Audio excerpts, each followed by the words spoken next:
The Emperor sits alone in his throne room, and for the first time in 70 years, he cannot feel the galaxy breathing around him. The Force is gone, not diminished, not suppressed, severed completely. For 7 decades, Palpatine felt billions of lives like individual threads in a cosmic tapestry, every star system, every terrified subject, every loyal servant resonating in his consciousness like an orchestra answering to his will. That web of connection was his truest sense. More important than sight, more essential than touch, the Force was the lens through which he perceived reality itself. Now there is nothing, not even silence. Silence implies the absence of sound. This is the absence of sensation itself. His hands move, but they move through empty air.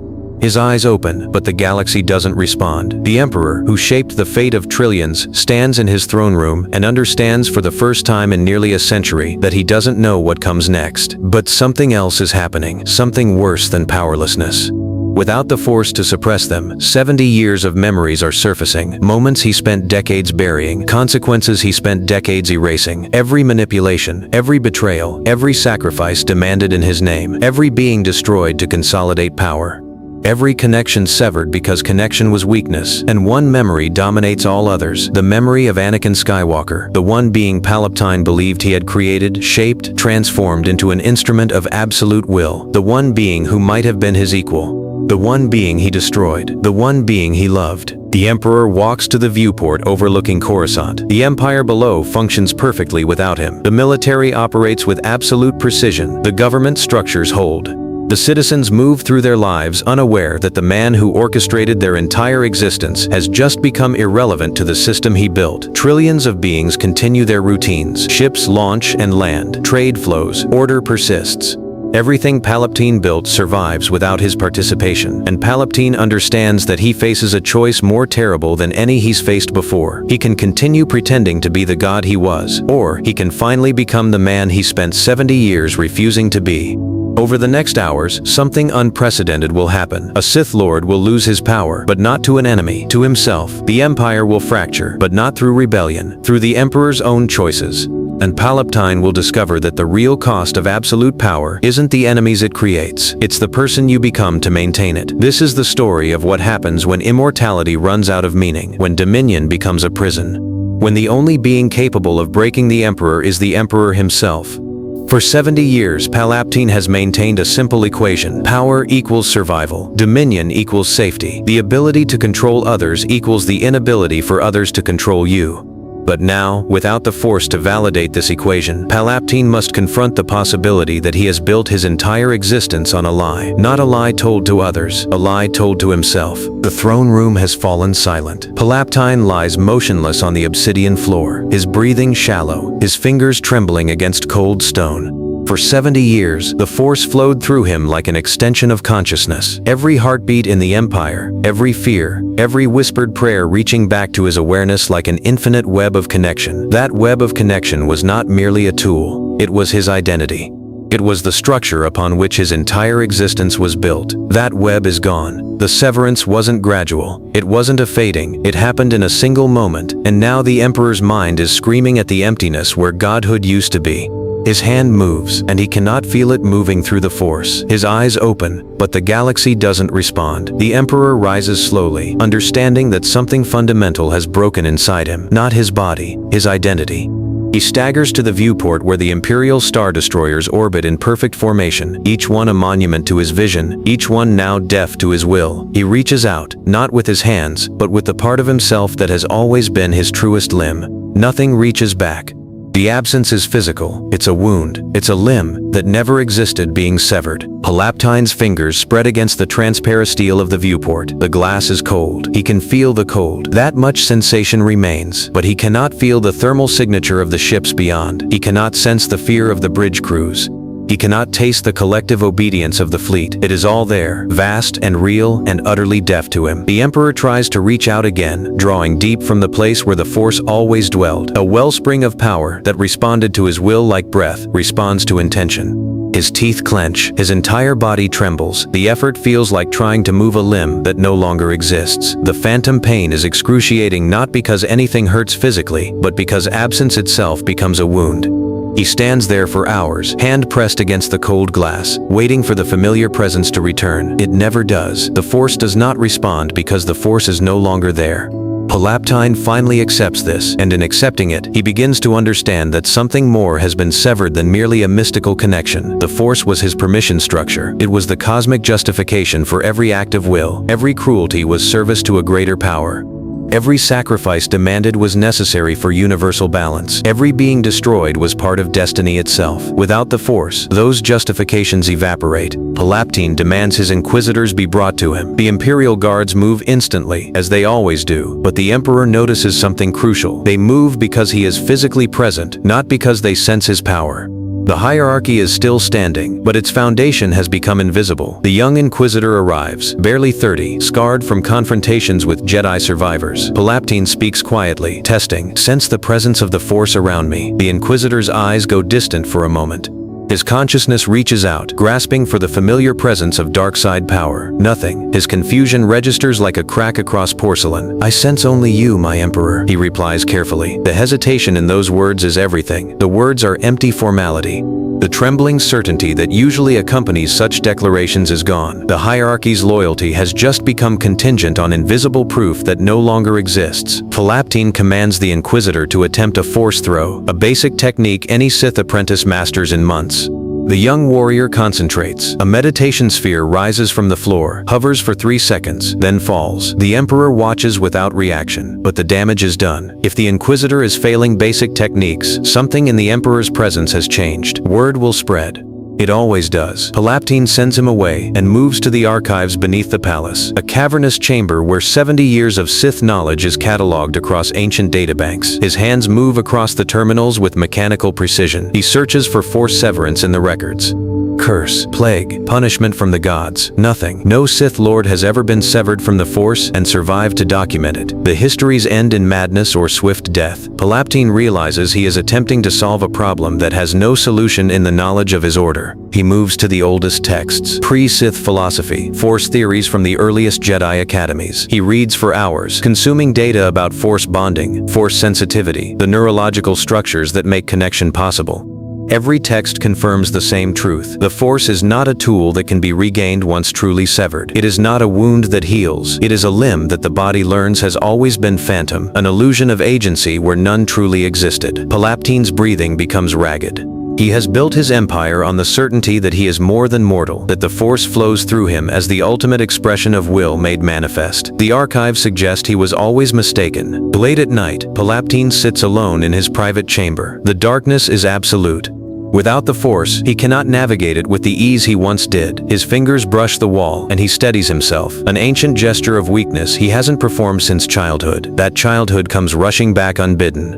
Young Palpatine, not yet the Emperor, barely understanding his own potential, sits in a meditation chamber on Naboo. His master is teaching him the first principle of Sith power, desire, the hunger for dominion that separates the strong from the weak. The hunger for power that makes a being willing to do anything to achieve it. The Force responds to those who refuse to accept limitation, his master whispers.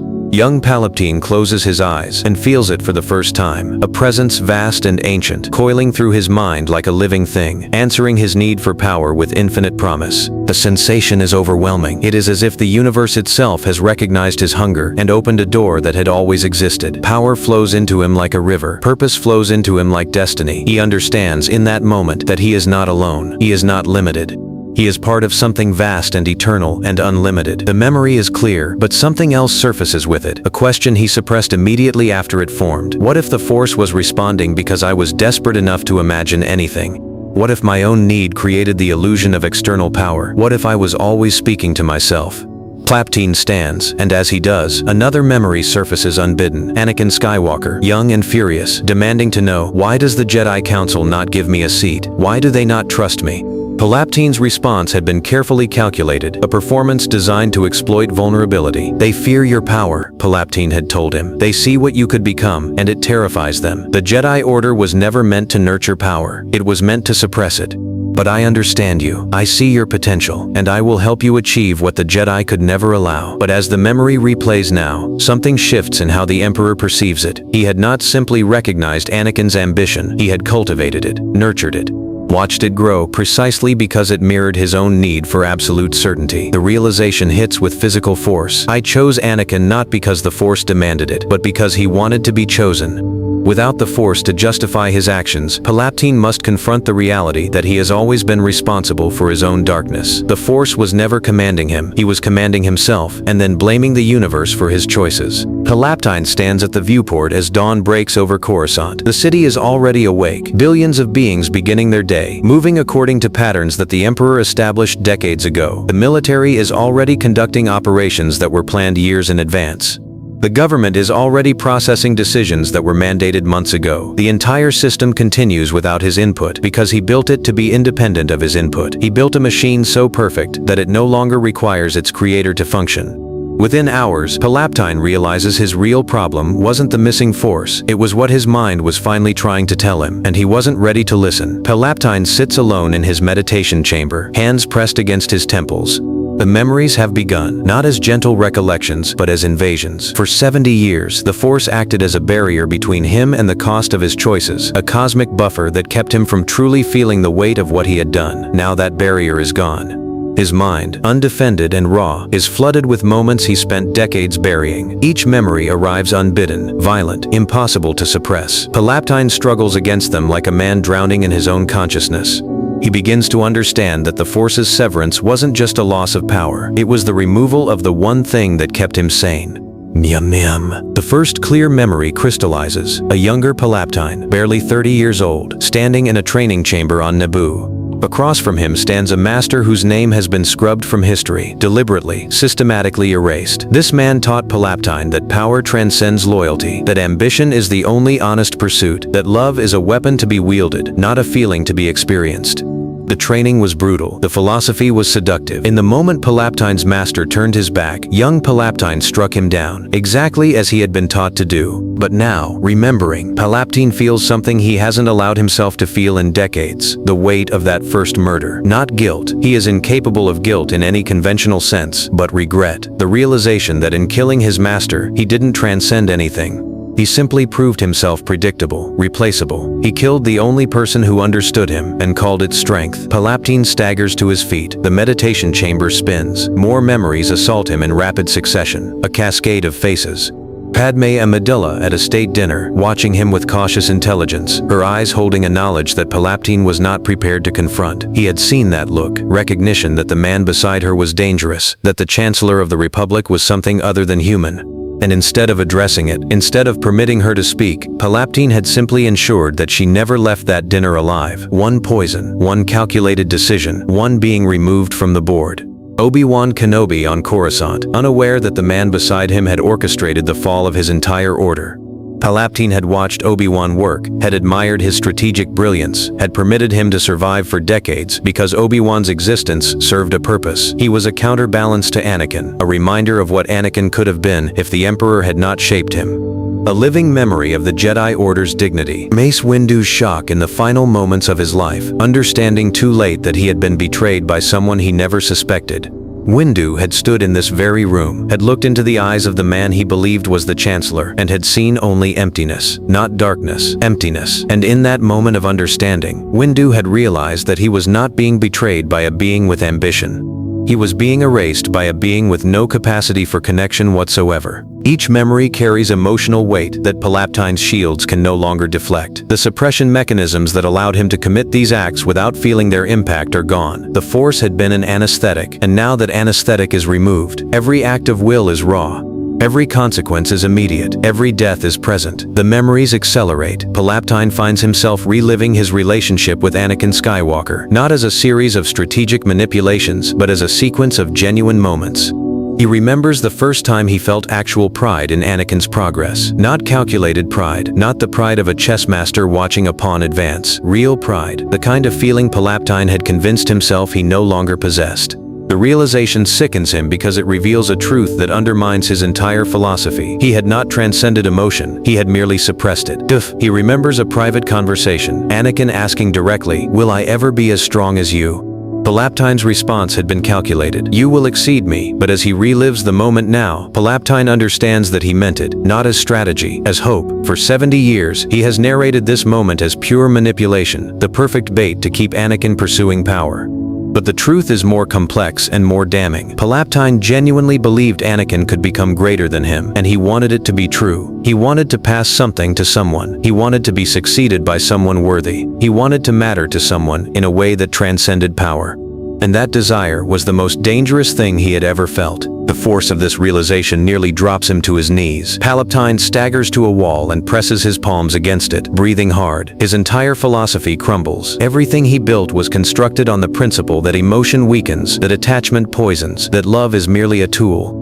Yet here, embedded in his own memories, is evidence that he violated every principle he preached. He loved Anakin, or something that resembled love, something that made him want Anakin to survive, to thrive, to become more than the Emperor who had claimed him. Something that made him willing to teach Anakin secrets, something that made him willing to trust Anakin in ways he had never trusted anyone else. The final memory comes in pieces, reassembling itself like shattered glass. Anakin's fall, the moment of choice. Palpatine remembers Anakin in the Jedi Temple, lightsaber ignited, standing before the younglings. The children were cowering in the corners, their small bodies no threat to anyone, but they were force-sensitive. They represented the future of an order that threatened Palpatine's dominion. And Anakin stood at the threshold, understanding what was being asked of him. He remembers the fear in Anakin's mind, terror that Palpatine would abandon him, that the power promised would be withheld, that he would face damnation alone. Anakin had committed to a path, and that path was now demanding its price. And Palpatine remembers his own response: absolute reassurance, unconditional acceptance. "Do this, and you are mine, and I will never let you go." But now, remembering in the isolation of his unsealed mind, Palpatine understands the true meaning of that moment. He wasn't making a promise. He was closing a trap. He wasn't accepting Anakin. He was consuming him. He was taking a being capable of genuine emotion and forcing that being to commit an act so terrible that returning to innocence would be impossible. Once Anakin had burned those children, once he had crossed that line, he would have no choice but to stay with Palpatine. Because the alternative was the knowledge of what he had done. And the worst part, the part that breaks something in Palpatine's chest, is that Anakin knew it. On some level, Anakin understood that accepting the Emperor's promise meant the death of who he had been, and he accepted it anyway. Because the alternative was being alone. Because the alternative was facing the reality that he had made terrible choices, and those choices were his fault, not the result of being manipulated by a greater power. Anakin chose to stay with Palpatine because staying required no self-examination. Staying required no acceptance of responsibility. Palpatine slides down the wall until he sits on the cold floor, his breathing shallow and rapid. The memory continues, forcing itself forward. Mustafar, Anakin burning. Palpatine had always remembered that moment as the triumph of will over weakness. Anakin's emotional attachment to Padme, purified through fire, transformed into absolute obedience. Anakin had chosen Padme, had turned his back on the Emperor, had demanded that Palpatine help him save her. And when the Emperor refused, when the Emperor explained that there was no way to save her without the power of the dark side, Anakin had experienced the ultimate defeat, the realization that his love was not enough, that his power was not enough, that he would lose the one person who mattered to him most. And Palpatine had stood on the bank of the river of lava and watched Anakin burn. He had watched his apprentice scream. He had felt Anakin's anguish ripple through the Force like a wound in the fabric of the universe. And Palpatine had felt nothing because he had been trained for 70 years to feel nothing. The numbness wasn't strength, it was damage. The inability to feel compassion in the presence of unimaginable suffering wasn't power. It was the corruption of everything that made existence meaningful. And in that moment of realization, Palpatine understands the deepest truth. He destroyed the only person he was ever capable of genuine connection with, and he called it ambition. He took a being who loved him enough to commit unspeakable acts, and he transformed that being into a living embodiment of pain. And then he forced that being to serve him for decades as a constant reminder of what he had lost. Hours pass. Palpatine remains sitting on the chamber floor, watching the darkness deepen. The memories continue their assault, but they no longer hit with the force of revelation. Instead, they settle into his mind like sediment, heavy and inescapable. He understands now why the Force was so valuable, not because it granted power, but because it granted permission. Permission to do terrible things without feeling their weight. Permission to destroy without accounting for the cost. permission to love and then deny that love, and then use the denial as proof of strength. He rises eventually, moving to his private study. He searches for records of Anakin's life after the fall, reports from Anakin's time as Darth Vader, mission logs, efficiency reports, strategic analyses. Thousands of documents, all framing Anakin's existence as a tool, an instrument, an extension of the Emperor's will. Palpatine reads them and sees only loneliness. Vader's loyalty was absolute, but it was the loyalty of a prisoner who has no other choice. The Emperor had created exactly what he set out to create, an enslaved god, and in creating it, he had destroyed the only being in the galaxy who might have chosen to stand beside him freely. Palpatine closes the files and stands at the viewport, watching Coruscant rotate beneath him. The city is beautiful, billions of lives moving according to his design. The Empire is perfect, efficient, stable, and utterly meaningless because the one connection that might have given it purpose was sacrificed on the altar of ambition. Palpatine accepts that his greatest achievement and his greatest loss are the same person, Anakin Skywalker. The worst part, understanding that Anakin, even after death, would still be the one person capable of breaking him. Palpatine emerges from his private chambers after 3 days of isolation. His face is gaunt, his movements measured with the precision of someone conserving energy. The memories of Anakin have settled into his consciousness like sediment, heavy, permanent, inescapable. But there is no time to process them further. Reports have been arriving for hours, stacking on his desk like an indictment. The Empire is fracturing, not visibly, not yet, but the cracks are spreading through the command structure like fissures in ice. The Emperor moves through the palace corridors, and for the first time, he notices that the Imperial Guards do not move with the same absolute certainty they once did. Their obedience remains perfect, but it is mechanical now, the obedience of soldiers following protocol, not the obedience of beings responding to a god. The hierarchy he spent 70 years constructing is beginning to recognize that its foundation is no longer mystical. It is merely bureaucratic, and bureaucracy is fragile because bureaucracy requires consensus, and consensus requires that no single point of failure, no single god, can dictate the entire system. Plamen Simhan, Talon summons his war council. The Imperial command structure assembles in the war room. Grand admirals, Moffs, commanding officers from across the galaxy. They file in with military precision, taking their positions around the holographic display of the Empire's military disposition. Palpatine observes them as they arrange themselves, and he notices something critical. They are not arranging themselves according to his presence. They are arranging themselves according to their own power hierarchies.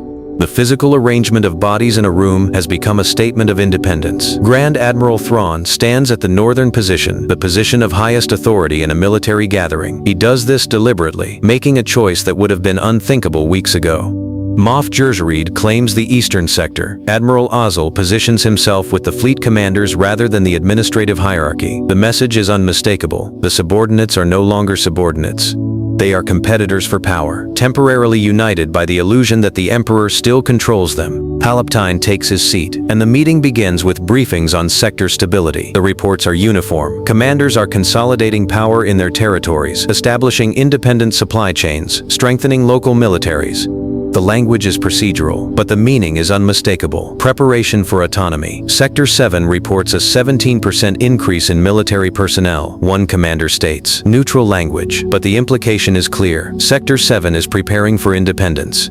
Sector 12 has established new trade agreements that bypass the imperial commercial hierarchy, another reports. Again, neutral language, but the message is the same: preparation for autonomy. When the briefings conclude, Palpatine issues a command. All independent sector authority is to be dissolved. All power is to flow through the central command. All loyalty is to be absolute and unconditional. The silence that follows stretches for 7 seconds. In those 7 seconds, the Empire begins to die. In those 7 seconds, the subordinates realize that the Emperor has no way to enforce his command. In those 7 seconds, the game changes completely. Grand Admiral Thrawn speaks. We await clarification on enforcement mechanisms, my Emperor. The question is perfectly polite. It is also perfectly insubordinate. Enforcement mechanisms had always been simple. The Emperor's will expressed through the Force, making compliance mandatory and resistance impossible. Now, enforcement requires explanation. The requirement itself is an acknowledgement that the system has changed. Thrawn is not threatening. He is simply pointing out the obvious. The Emperor cannot enforce his command because the Emperor no longer possesses the power to make enforcement inevitable. Palpatine dismisses the council with a gesture, but Thrawn remains. The Grand Admiral is tall, composed, with the bearing of someone who has calculated every possible outcome of this moment. Thrawn approaches the holographic map of the Empire and studies it with apparent casualness. But Palpatine understands that Thrawn is not casual. Thrawn is deliberate. Every movement is calculated. The Emperor appears diminished, Thrawn says quietly, not a question, an observation. He means it as a statement of fact, not as an insult, but the factuality makes it worse. Palpatine rises from his seat, and for a moment, instinct urges him to strike, to demonstrate that diminishment is illusion, that the Force still flows through him, that resistance remains futile, but he cannot. He lacks the power to back the threat. The Inquisitors around the room sense his impulse and tense, prepared to strike if the Emperor commands it. But the Emperor does not command. He cannot command, because commanding would mean admitting that the command might be disobeyed.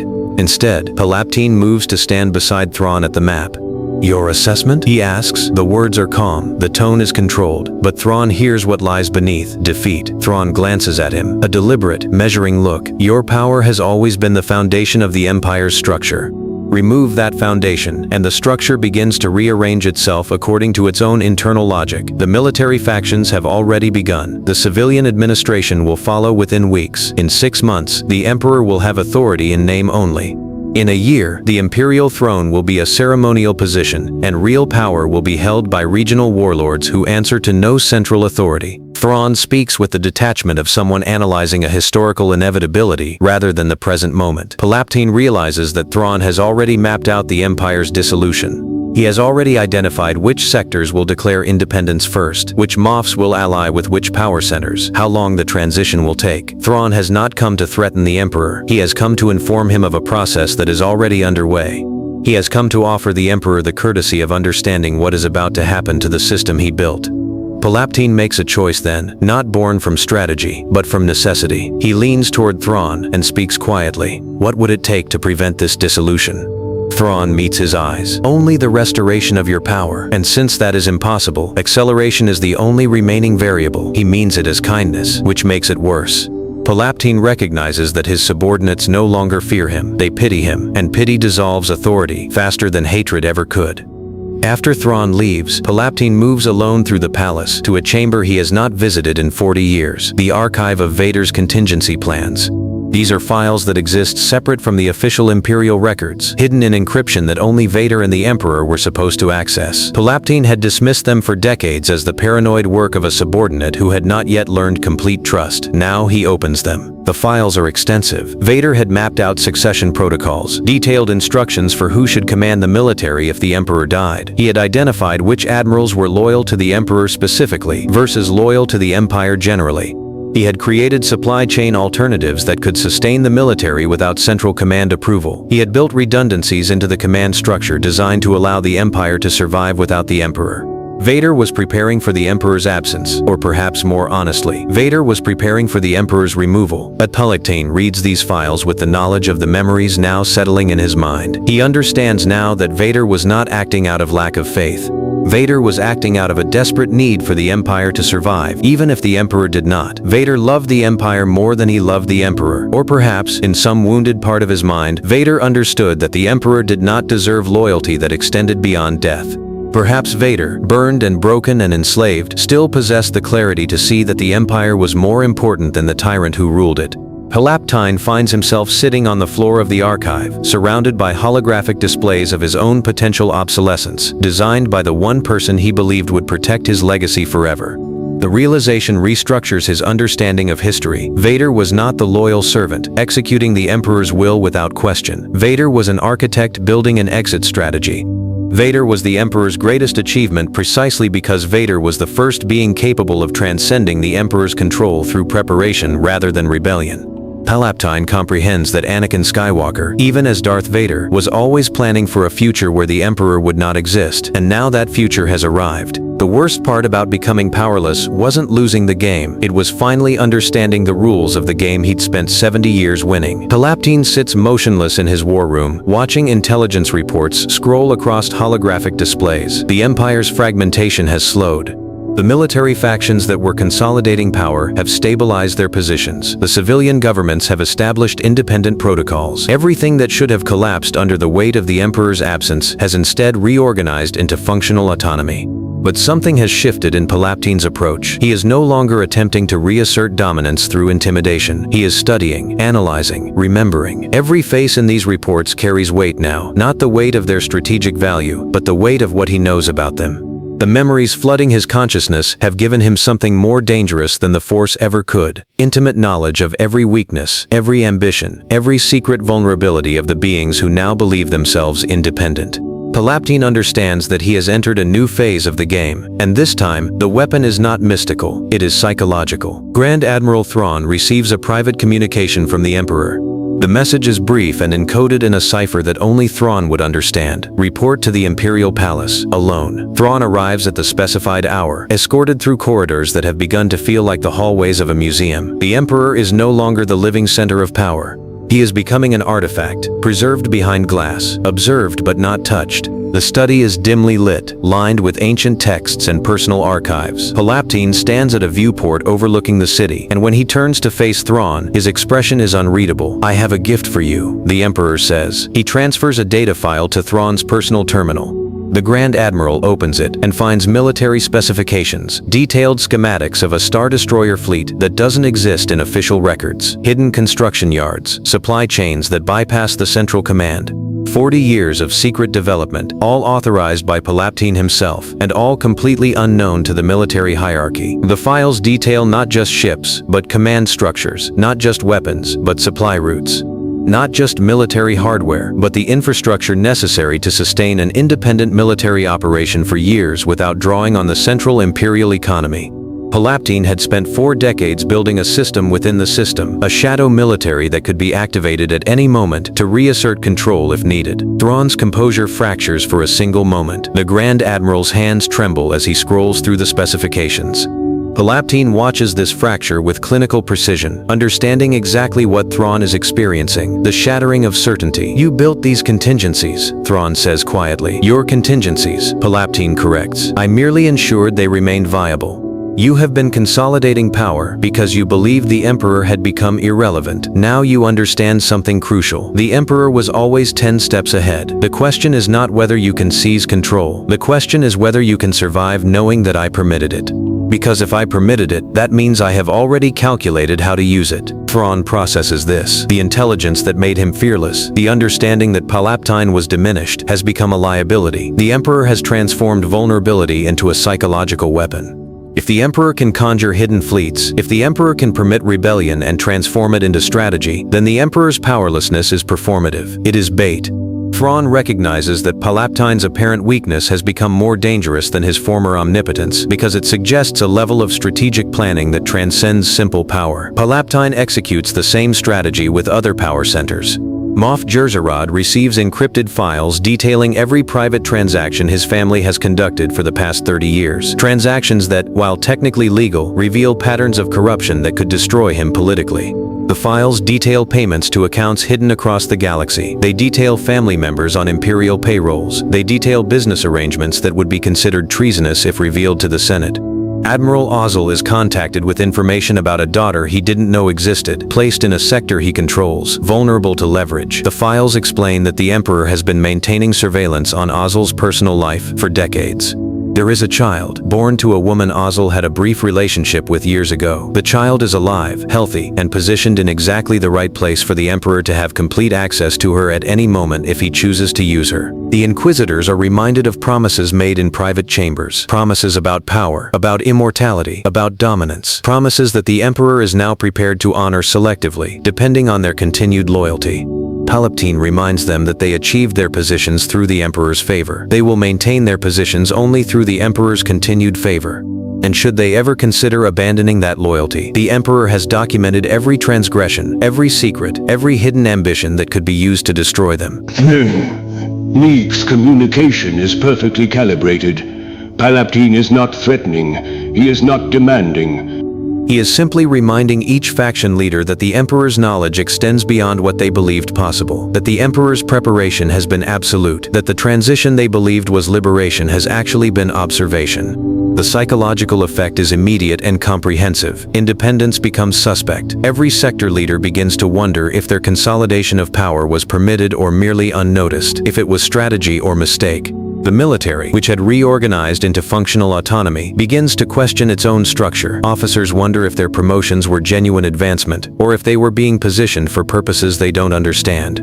Supply chains that were established to provide independence suddenly feel precarious because they were established with imperial knowledge. Palpatine has not reasserted control. He has made control seem inevitable. The Empire's leadership discovers that the Emperor's greatest weapon is not force, but the suggestion that all of their actions have been anticipated and incorporated into a larger plan. Weeks pass. The Empire stabilizes around Palpatine's new strategy of psychological dominance. The structure holds because fear, genuine, existential fear, keeps it functional. Palpatine monitors these developments from his throne room, and something unexpected occurs to him. The system is working. Better than it ever worked when he ruled through mystical power. The reason is simple. Desperation makes beings more loyal than godhood ever could. When Thrawn believed the Emperor was weak, he was preparing to seize power. Now that Thrawn understands the Emperor's intellect is absolute, he serves with the precision of someone who knows he is being watched by someone smarter than he is. Palpatine realizes that he has discovered something profound about power itself. The Force had always been an external justification for dominance. It allowed him to claim cosmic destiny, universal inevitability, the will of the universe itself. But the Force was also a limitation. It created a framework where resistance was futile, but also where questioning was impossible. Intellect, by contrast, creates a different kind of certainty, the certainty that comes from understanding that your opponent is playing a game you cannot win because you cannot see the board clearly enough. But then, late one night, Palpatine discovers something in Vader's archives that destabilizes this understanding completely. A message, encrypted and hidden in subsystem data, meant to activate only in the event of the Emperor's death. Palpatine accesses it, and Vader's voice, not the synthesized respiratory system, but the actual voice of Anakin Skywalker, emerges from decades of silence. If you are hearing this, I am gone, and the Emperor likely survives. I have left instructions for my children, my allies, and my contingencies, but I have also left this, a reminder. The Emperor believes power is absolute. The Emperor is wrong. Power without purpose is slavery. I served because I chose to serve, and I have ensured that my choice was the last choice I would ever truly make. The Emperor will outlive me. The Emperor will believe that my loyalty was the product of domination, but the Emperor will be wrong. My loyalty was the product of choice.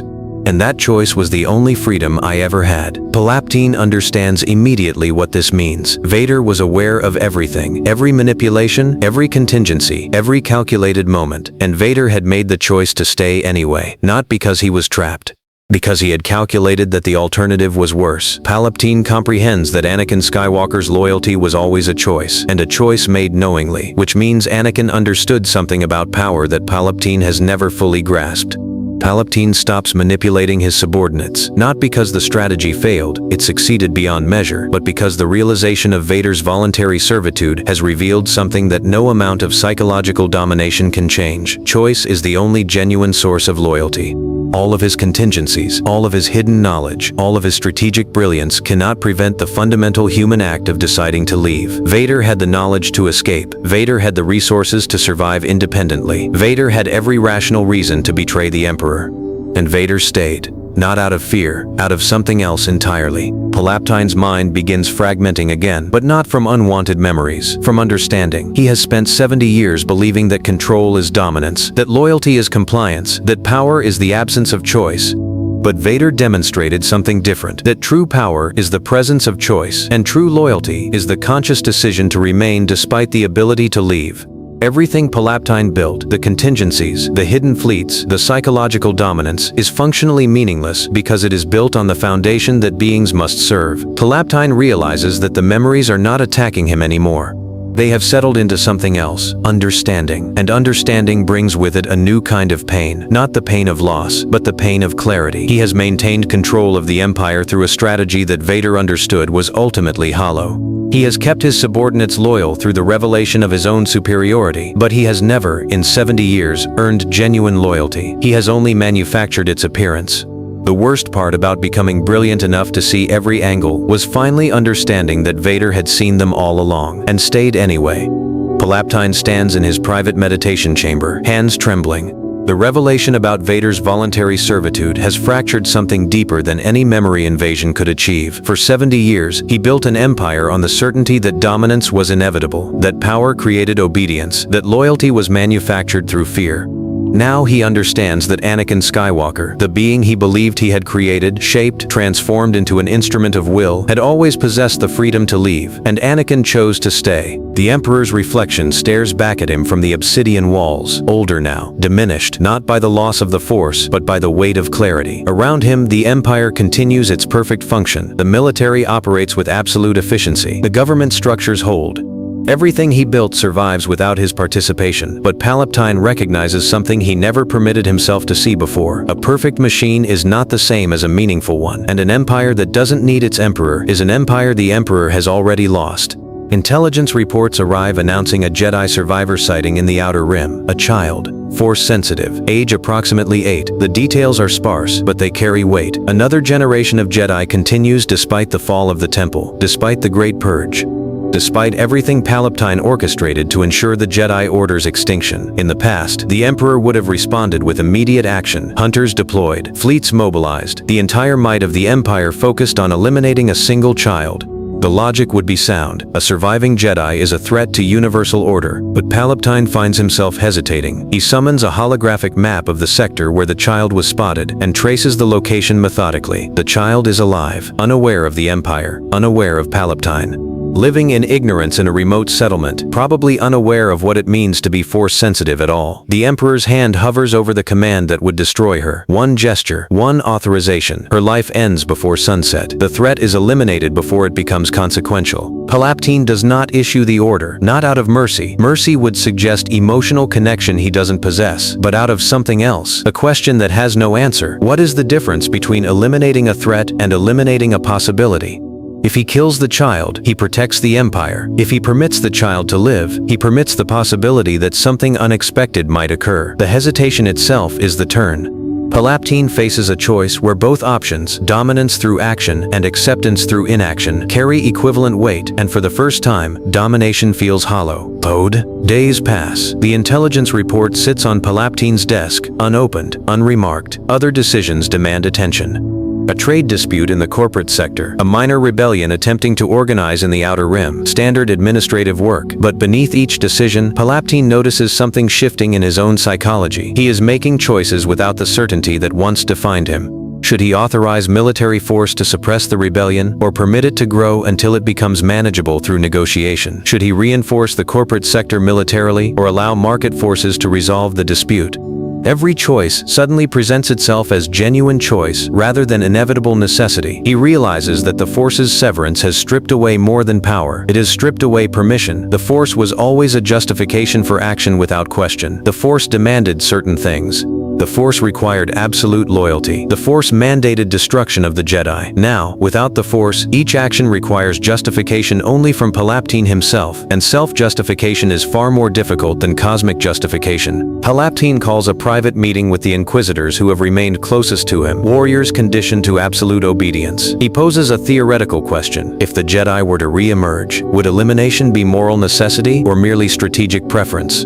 The Inquisitors respond with trained precision. Whatever the Emperor commands is moral. Palpatine presses further. If I commanded mercy instead of destruction, would that also be moral? The silence that follows is longer. One Inquisitor finally answers. The Emperor's will creates morality. Palpatine dismisses them and understands the implication. He has become the only moral arbiter of his own actions, and an arbiter who questions himself is an arbiter who has lost authority. Palpatine recognizes that the psychological framework that permitted him to act without doubt, the externalization of morality to the Force, has collapsed, and he is now forced to evaluate his choices based on nothing but his own judgment. Palpatine accesses Vader's encrypted files again, searching for something he didn't understand the first time. He finds it buried in subsystem data, Vader's personal philosophy, recorded in private moments, never intended for the Emperor's awareness. Vader had written, "The Emperor believes dominion is the highest achievement. The Emperor is mistaken. Dominion is the cessation of achievement. Once you control everything, nothing remains to strive for. I serve because service permits me to exist in a state of perpetual challenge." The day the Emperor demanded complete submission without resistance was the day I ceased to be Anakin Skywalker, but I chose that cessation, and that choice made the servitude voluntary. Palpatine understands now. Vader had chosen to become Darth Vader, not because the Emperor forced him, but because the alternative, remaining as Anakin, continuing to struggle, continuing to question, was more unbearable than the absolute certainty of Vader's existence. Anakin had chosen servitude because servitude was cleaner than freedom. It required no decisions, it demanded no moral evaluation, it permitted existence without constant questioning, and Palpatine recognizes that he has become the inverse of Vader. He has achieved absolute dominion, and now absolute dominion is eating him alive because it permits no choices, no growth, no meaningful challenge. He is the Emperor, and the Emperor cannot be surprised, cannot be uncertain, cannot change. Palpatine suddenly understands what Anakin meant by perpetual challenge, that existence requires the possibility of failure, loss, and transformation. A being who controls everything has already experienced their own death. They are simply continuing to move in a corpse. Palpatine comprehends that absolute power is functionally equivalent to death, the cessation of all meaningful change and growth. Palpatine makes a decision. It is not dramatic. It does not involve grand revelation or theatrical transformation. He simply ceases to attempt dominion. The intelligence report about the Jedi child remains on his desk, but he issues no order. The trade dispute in the corporate sector resolves itself through negotiation that the Emperor does not influence.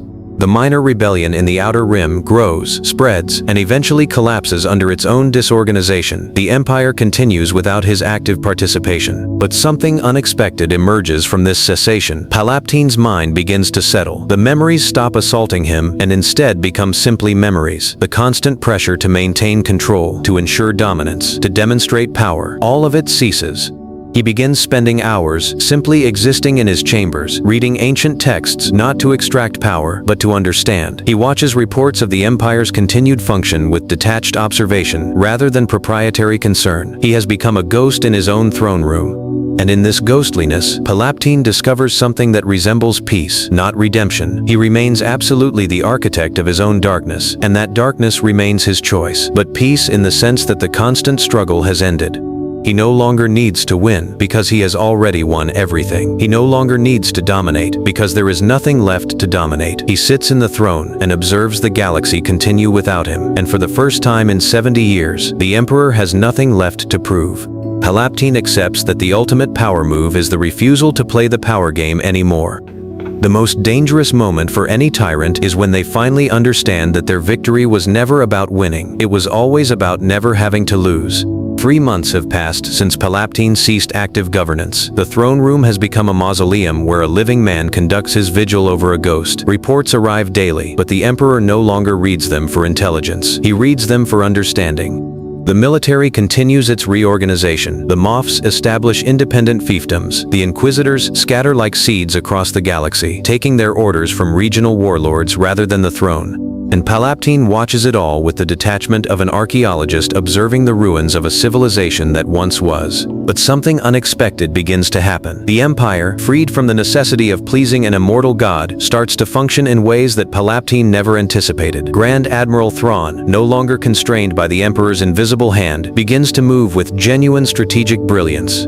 He redirects military resources away from Imperial core worlds toward the Outer Rim, recognizing threats that Palpatine had dismissed as manageable. The strategy is bold and risky, but it works. Piracy in the Outer Rim drops by 40% within weeks. Trade routes become safer.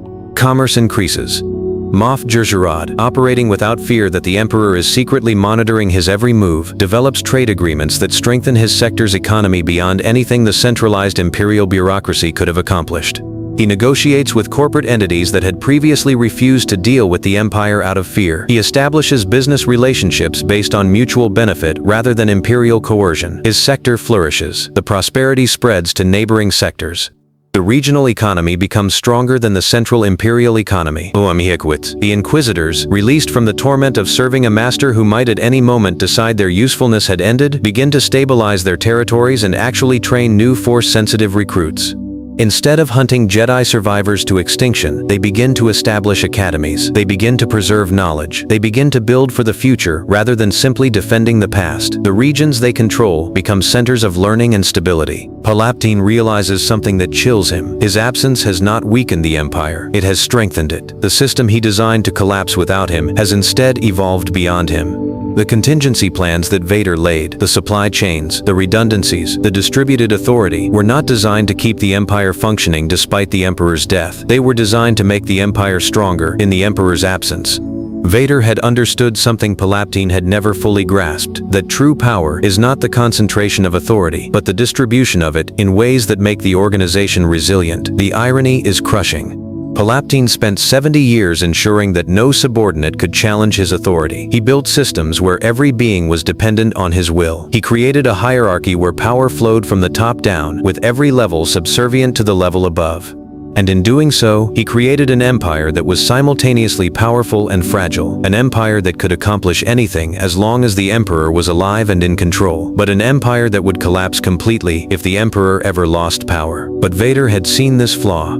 Vader had quietly rebuilt the Empire's infrastructure to correct it. Vader had created redundancies and distributed authority without the Emperor noticing. Vader had ensured that the Empire would survive and thrive without the Emperor's constant intervention. Grand Admiral Thrawn calls for an official audience with the Emperor. The throne room fills with the highest military commanders, the Moffs, representatives from the Inquisitorial Order. Thrawn approaches Palpatine with the formal bearing of a subordinate, but his eyes carry something new: respect. Not fear, not calculation, respect for an opponent who has chosen to step back from the board and let others play the game. Your Majesty, Thrawn speaks, his voice carrying the weight of authority earned through genuine achievement.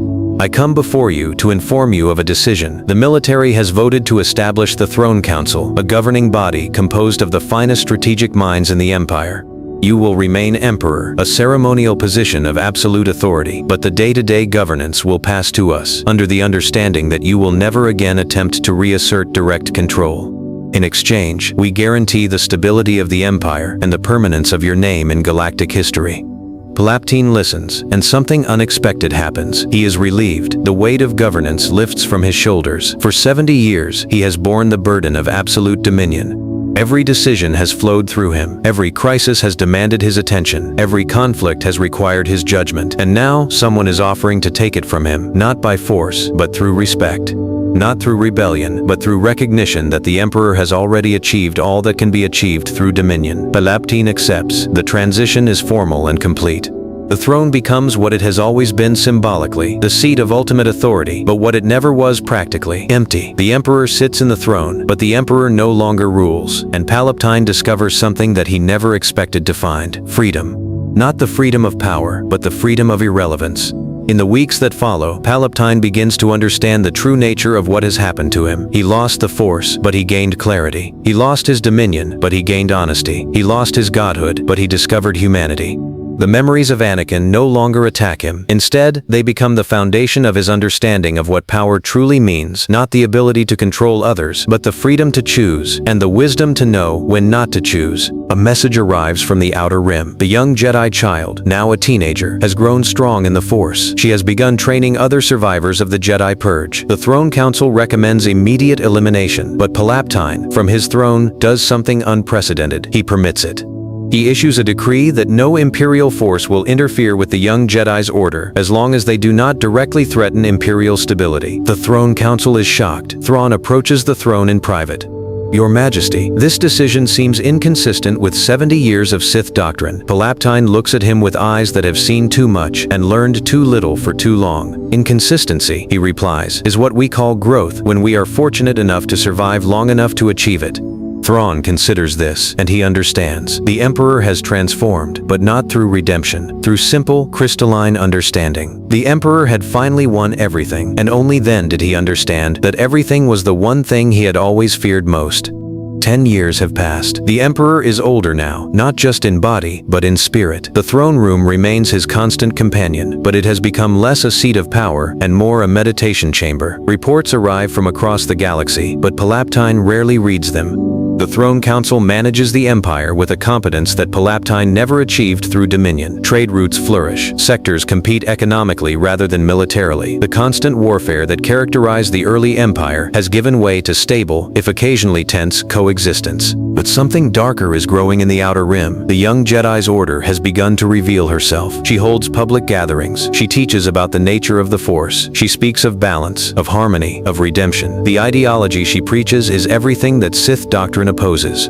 And yet, the Throne Council does nothing. Thrawn's military watches from a distance. The Moffs note her existence in reports, but they do not move to destroy her. Palpatine has made it clear. The Jedi Order will be permitted to rebuild. This decision has consequences that ripple through the Empire. Some Inquisitors refuse to accept it and break away to hunt the Jedi independently, becoming rogue hunters rather than loyal servants of the throne. Some sectors, inspired by the possibility of Jedi training, begin to seek out Force-sensitive individuals to preserve them rather than destroy them. The monolithic structure of the Empire begins to fracture along ideological lines. Those who believe in the Sith vision of absolute power, and those who begin to wonder if Palpatine's tolerance of the Jedi suggests something new. Palpatine watches all of this with the knowledge that he has become something unprecedented in galactic history, a Sith Lord who is permitting the resurrection of his ancient enemy. The irony would be comical if it weren't so destructive to everything he built.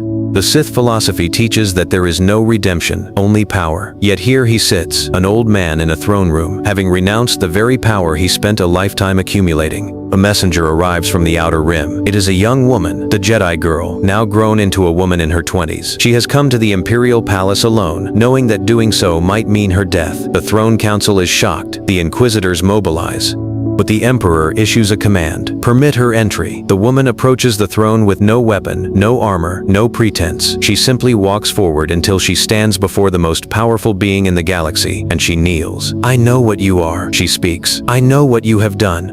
And I know that you could end me with a gesture." Palpatine's hand rests on the armrest of the throne. "Yet you came anyway." The woman lifts her head. "I came because I needed to understand. The Jedi teachings speak of redemption, of balance, of the possibility of change. But every record we have recovered speaks of you as unchangeable, as inevitable, as darkness given form, and yet, you permitted our order to rebuild. Why?" The question hangs in the air between them like a blade. Palpatine considers his response carefully. He could tell her that it was strategy, that he permitted the Jedi to rebuild so that he could destroy them when they became powerful enough to be a genuine threat. He could tell her that it was mercy, a sudden revelation of compassion in an ancient heart. He could tell her that it was irrelevance, that he no longer had the power to destroy her even if he wanted to. All of these would be partially true, but none of them would be complete. "I permitted your order to rebuild," Palpatine finally speaks, "because I finally understood something that I spent 70 years refusing to accept. I am not inevitable. I am not the will of the Force made manifest. I am simply a man who made choices, and those choices had consequences. For billions of beings. For the woman I destroyed because I could not admit that I loved her. For the apprentice I consumed because he was the only thing that made me feel real. For the entire galaxy, which I conquered because I could not conquer myself." The woman listens, and she feels something unexpected. Compassion for the ancient tyrant, not forgiveness. What he has done cannot be forgiven, but understanding, recognition that even the darkest being is still capable of growth, even if that growth comes too late. "Is that redemption?" she asks. Palpatine shakes his head slowly. "No, redemption would imply that I could undo what I have done, that I could resurrect the dead, restore the destroyed, return the galaxy to what it was before I shaped it into this prison. I cannot do any of those things. I can only refuse to do any more damage. And I can only hope that perhaps, somewhere in the accumulation of years I have left, my refusal to cause further harm might be worth something to offset the harm I have already caused." He pauses, and his voice becomes quieter, "But I suspect it will never be enough. Meta there one an operon stand and I know." She bows, not the bow of submission, but the bow of respect between equals. "Then I will tell my order that the tyrant is dead. In his place, an old man has taken his throne. And that old man understands something that took him 70 years and the destruction of everything he loved to comprehend. That power is only real when we choose to give it away. She turns and walks away, and Palpatine watches her go, understanding that he has just handed the future of the galaxy to someone who will almost certainly use it to dismantle everything he built. And Palpatine finds himself at peace with this. Not happy, not redeemed, but at peace. The constant struggle is finally ending. The game is finally over, and the only victory that matters is the victory of choosing to step away from the board.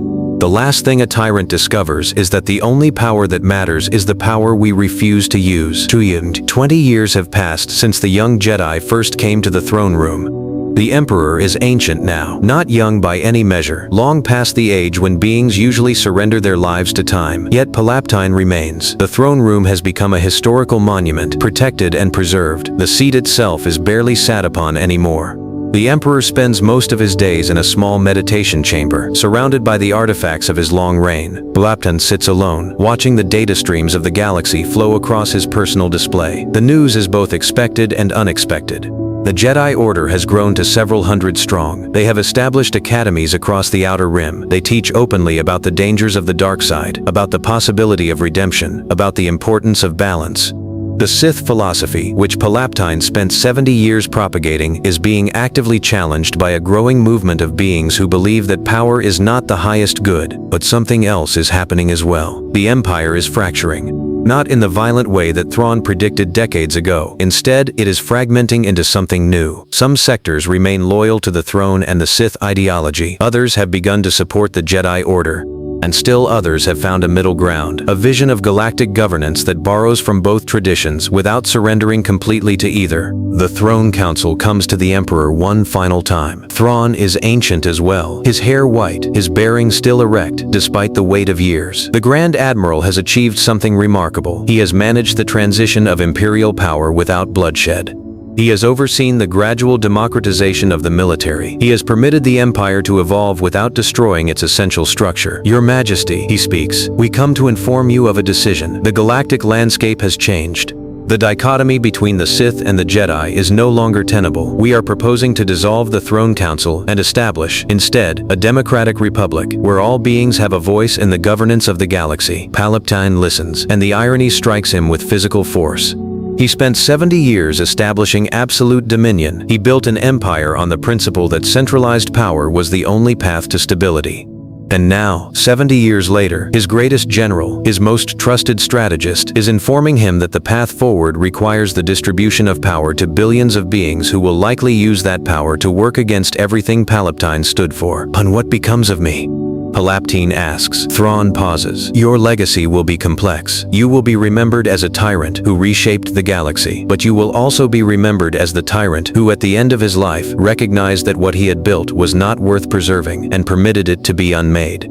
That is a form of wisdom, Your Majesty. Not redemption, but wisdom nonetheless. Palpatine nods. Then do it. Dissolve the throne. Establish your republic. Let the galaxy remake itself into whatever form it will take without the weight of my hand upon it.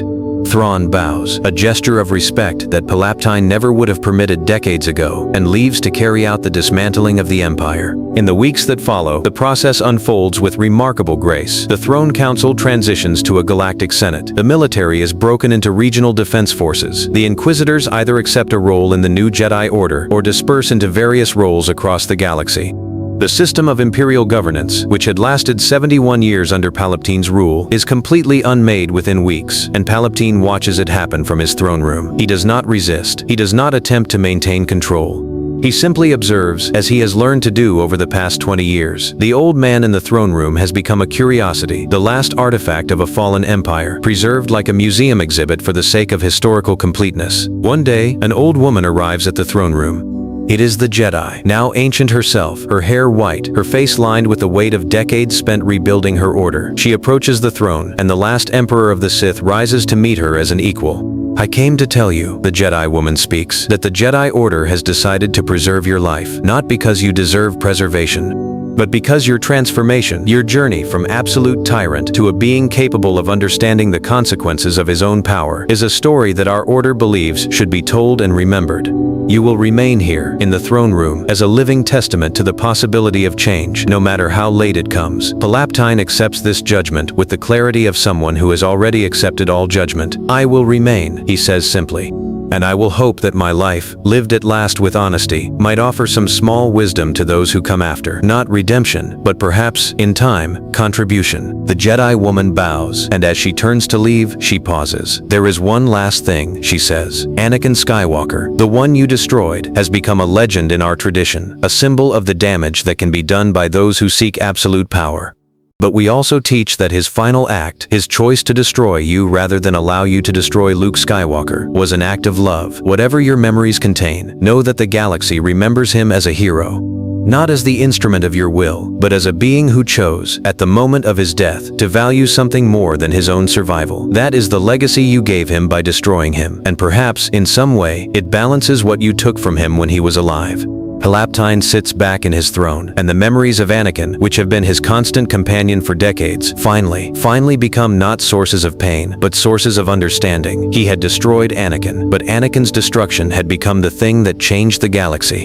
In the end, Anakin's death had been more powerful than Palpatine's life. Anakin had transcended the Emperor's dominion through the simple act of choosing to die rather than allow evil to continue. And that choice, that single moment of agency, had rippled through the galaxy in ways that Palpatine's 70 years of conquest never could. The Emperor finally discovers that the only legacy worth leaving is not the empire you build, but the possibility you permit to emerge.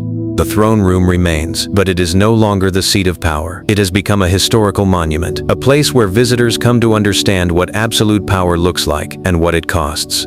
The Emperor sits in his throne, now in his 90s, a living artifact of a civilization that no longer exists. Palpatine spends his days reading. He reads histories of the Jedi Order, understanding finally the beings he spent decades trying to destroy. He learns about their philosophy, their values, their commitment to justice and balance. He recognizes, with growing clarity, that the Jedi and the Sith were always fighting the same war, the war over whether beings should be controlled or liberated, whether power should be concentrated or distributed, whether the future should be shaped by one will or by the collective will of billions.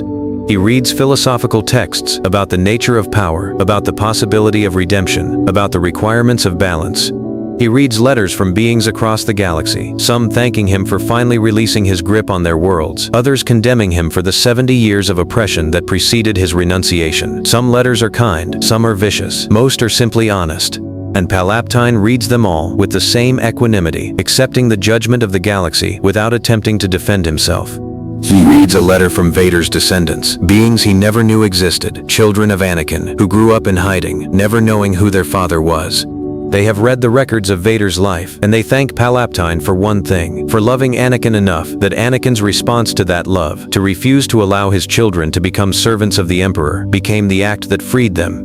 The children of Vader grew up free because their father chose to die rather than permit slavery to continue. The Emperor realizes that this is perhaps the deepest irony of all. His love for Anakin, which he had twisted into dominion, had ultimately resulted in the liberation of Anakin's line. On his final day, though Palpatine does not know it is his final day, the Emperor receives one last visitor. It is a young child, brought by her parents to see the ancient figure in the throne room. She looks at him with the innocence of someone too young to understand what he once was.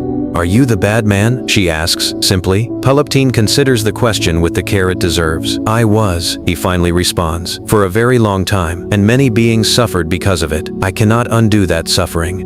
But I can tell you something I learned too late, that being powerful is not the same as being important, and the only importance that matters is the importance we give to other beings, not the importance we take for ourselves." The child considers this with the seriousness of youth, and then she nods, satisfied with the answer. Her parents lead her away, and Palpatine sits alone in the throne room as the sun sets over Coruscant. The city that he once controlled with an iron will continues on, utterly indifferent to his presence. Billions of beings go about their lives, most of them completely unaware that the man who shaped their world sits in an empty throne room, waiting for the end. Palpatine thinks about Anakin one final time. He thinks about the choice that Anakin made, to serve because the alternative was worse. And he understands at last that Anakin had understood something about freedom that Palpatine spent 70 years trying to prevent. That freedom is not the absence of constraint, it is the presence of choice, and the wisdom to know when to choose something other than survival. Anakin, in his final moments, had possessed that wisdom. Anakin had chosen Luke. Anakin had chosen redemption. Anakin had chosen to become something more than the instrument of the Emperor's will. The Emperor breathes. The Empire continues without him. The galaxy moves forward. And in the throne room, an old man sits alone, carrying within him the weight of 70 years of choices that he can never undo, and 70 years of understanding that could never come soon enough. But the understanding, at last, is there. And perhaps, just perhaps, that is enough. Somewhere in the galaxy, Anakin Skywalker's legacy continues to grow, not as the servant of an emperor, but as the symbol of a being who chose love over power, and whose sacrifice became the revolution that freed billions from the tyrant who loved him most.